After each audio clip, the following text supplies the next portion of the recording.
Everyone's looking for a magic bullet, especially in the studio. We want that one plugin that's going to bring the answers for everything. What's that one technique that's really going to fix our mix?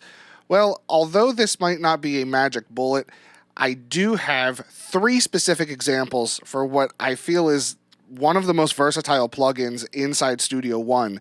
So let's hop into that. Before we hop into Studio One here, you are going to see my mix template for everything. Now, if you don't have a template and you use Studio One, head to floodwaterstudios.com/template and pick up your copy of my mix template. I'll email it right to you for you to start using right away. The plugin I'm referring to is Red Light Distortion. Now, Red Light Distortion, there's a multitude of aspects that you can use and tweak and really hone in on some great effects. So let's take a listen to this song real quick here. So this is a song I put out last year called Holly Jolly. Let's grab some headphones and let's take a listen to it. I need it all.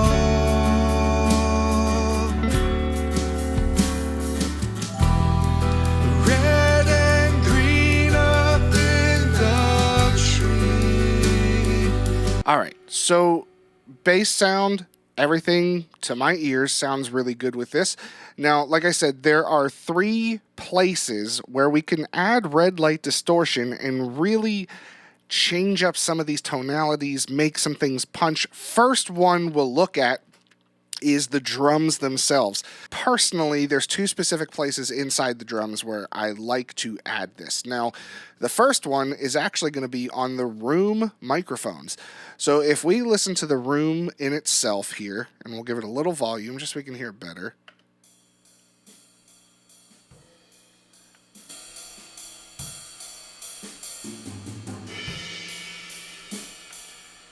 So the room is what it is. It's a room microphone, so it's just picking up everything that's kind of happening off in the distance a little bit. But if we slam this with a little bit of distortion, let's hear what that sounds like.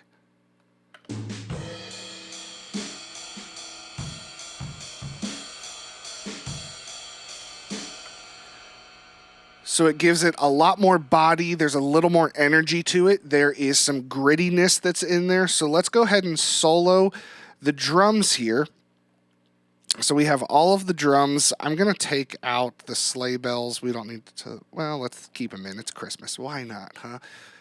All right, so we're going to bring the room down, and we're just going to listen to drums. We're going to bring up that grit from the drums themselves with that room microphone, and let's hear what that sounds like.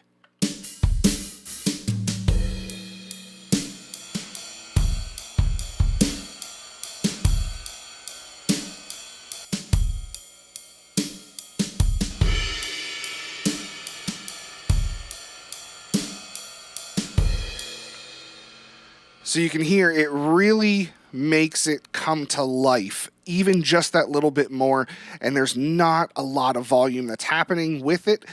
Now you can come in here, you can mess with the outputs and the drive itself.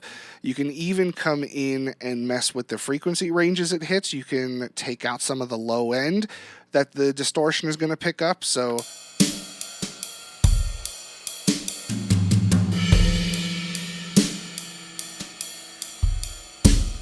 you've also got different stages for the drives themselves and the different types of drive also. Looking into drums as well, another place that I like to use red light distortion is on the snare drum. Now for this specific song, we used a brush kit. So it's not a very hard attack on a snare in itself. It is literally brushes. So if we just solo the snare for a second here,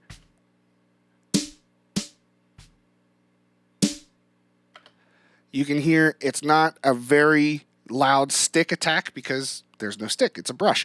So if we take this and we add some distortion to the top snare and the bottom snare, it's going to give us a different attack than the traditional brushes are giving us here.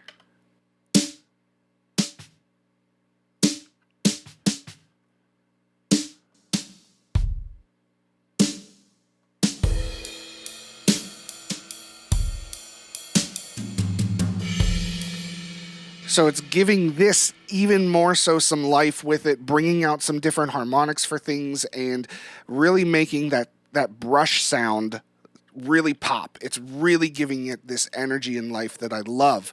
Now, again, in here, I went to the op amp setting. We're on stage 2 for the drive. We have the input coming in pretty hot. Drive isn't about halfway. It's almost there.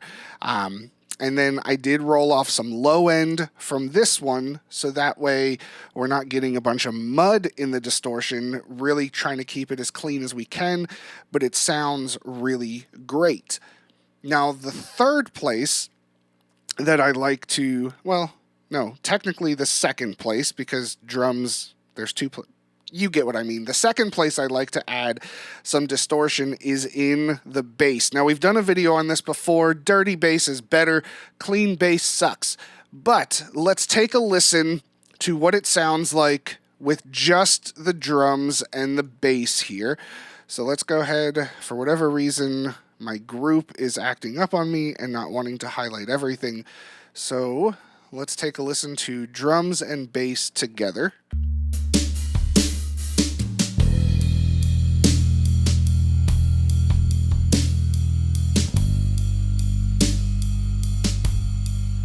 So it's got a really good groove going with everything. Now, again, dry bass, it can work sometimes. I'm not saying it can't work, but use a little bit of red light distortion. And here we have it on the fuzz setting, still on stage 2. Now here, I brought the low frequencies in because we want to have those represented in the distortion, but I brought some higher frequencies out so we're not getting a lot of buzziness with everything. Drive is pretty heavy, output's pretty good, so let's listen to what this sounds like when we add that distorted bass mixed in with the clean bass. Now, I just duplicated the track completely, red light distortion on 1, bring it up just a little bit, and now we have this.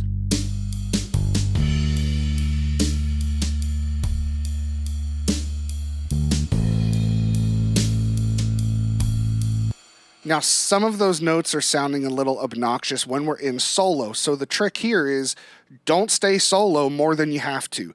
Try to get out of solo as quick as possible because we want the context of the tune itself. So now that we've added some distortion on bass, on the the rooms, and on the snare, let's listen in context with the whole tune here and see if they have helped anything or if they're hindering something. Red and green up in the tree gives me everything I need as long as you're here with me. Candles and scents you can't replace. Honestly, those 3 little places where we've added some distortion, bass, the room microphones on the drums, and the snare drum, yes, had to turn the snare down a little bit. It was a little too loud in the mix after adding the distortion, but that's okay. You mix things, you work it out. Everything sounded really good there. Now, the third place that I love to add distortion is not the guitars. I know you were thinking it. I love distorted guitars, but third place is actually vocals.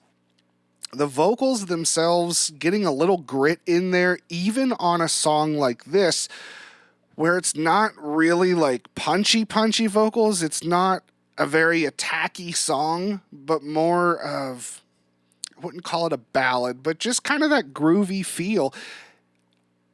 A little bit of distortion can go a long way. So let's listen to the vocals soloed out real quick so you can hear just the cleanness for everything. Red and green up in the tree gives me everything I need. Now let's add this distortion in and hear the difference. Red and green up in the tree gives me everything I need. So I'm not hitting this really hard with the distortion itself. Here I went to a soft tube setting, stage 1 drive. I rolled off some of those low ends. I rolled off some of the highs just a little bit here. I'm not hitting it very hard into the distortion. And again, we're about halfway with the drive itself. So just adding a little bit gives it just a little grit. We could pull this up here, see what that sounds like. Red and green up in the tree gives me everything I need. I think that sounds pretty good. Let's come down here to the last chorus where I really open her up and see if it's going to be too much drive. And red and green up in the tree gives me everything I need. Now, again, let's get out of solo. We've been in solo for too long, so let's hop in with the mix and see if this distortion is too much. Especially here, like I said, the last chorus is really when I kind of get into it. Red and green up in the tree gives me everything I need. All right, let's listen to it without distortion, then we'll toggle it on and off, see if it's good. Red and green up in the tree gives me everything I need. As long as you're here with me. Candles and scents you can't replace. I like it. So those are the 3 places that I normally use distortion. Now, again, inside Studio One, red light distortion, it's baked into it no matter what level of Studio One that you have. So I would highly recommend checking that out. Let me know down in the comments section where you like to use distortion other than the classic electric guitar. We'll catch you guys on the next one. Thank you for hanging out. Have a good one. Until then, go record something. See ya.